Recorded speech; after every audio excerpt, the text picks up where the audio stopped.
keeps you passionate, both professionally and personally? What gets your heart beating from an artist's point of view and from a colorist's point of view, you know?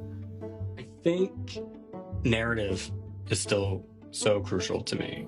And that's what gets me excited. And like new stories, you know, I think working with a lot of younger filmmakers who still have that kind of fire and passion and drive and are familiar with the media landscape from a different perspective. And that has been kind of helpful to me to be excited about, like, a generation of people taking advantage of that storytelling ability. And like, they're, at least some of the people I found, they're not really concerned about finding an agent and going to Sundance. They're just like, they're constantly making and they're constantly putting it out there and not waiting for permission. And I find that incredibly punk rock and amazing. And that's been really cool to be a part of. I just got sent a music video by someone from this. Someone, like, it's also very strange to be at an age where, like, I'm talking about collaborators younger than me in such a passionate way,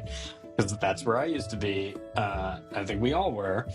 But he just sent me a music video that he shot Saturday, and it's done. And like the only thing he's waiting on is the film elements that are getting processed. And it's just like, he's like, well, we don't know about release, but it's ready whenever you're ready. I'm like, okay, cool. Like, so there's a speed that's happening that I think is very interesting. And but at the same time, the older I get, it's more and more difficult to get to the theaters. But it is a big point of pride to like be familiar with the landscape and like being able to talk about it. If someone's in the room and references a movie that's in theaters right now, I at least want to know, have an idea. I at least want to have seen the trailer.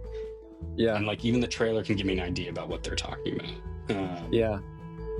Because and on the other end, all this really great new technology that's coming in the new version of Resolve, like Blackmagic is really pushing things in a way that is going to allow us to be even more independent and self-sufficient. And I think that's kind of exciting. Whether or not I want to be more involved with that tech end of things, because I see a lot of people in post kind of moving that way. Yeah. Right? It remains to be seen. It's very like enticing and like a new kind of frontier, different than like the traditional media stuff, but being able to utilize it, I think, has been a huge thing for a lot of people that I know, of like having access to all these tools.